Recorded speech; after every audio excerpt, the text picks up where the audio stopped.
अस्सलाम वालेकुम नाज़रीन। आज मैं आप लोगों को बताऊंगा कि अगर आपके घर में बेबरकत, खुशहाली और रहमत नहीं है, तो मैं आपको एक ऐसा वजीफ़ा बताऊंगा जिसके ज़रिए आपके घर में बरकत, रहमत और खुशहाली आएगी। आपको करना क्या है, हफ्ते में 2 बार या 1 बार अपने घर में बावाज़ बुलंद आज़ान देनी पड़ेगी।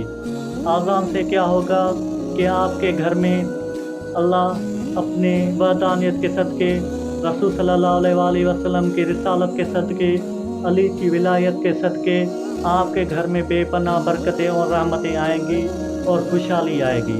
आप ये वजीफ़ा करके देखें, यकीनन आपको आपको महसूस होगा कि आपके घर में रहमत और बरकत आ रही है। अगर आपको वीडियो पसंद आई हो तो वीडियो को लाइक और कमेंट में अपनी राय ज़रूर बताएं। ठीक है, तो मैं आपके लिए एक और न्यू वीडियो लेकर आऊँ। तब तक के लिए खुदा हाफ़िज़।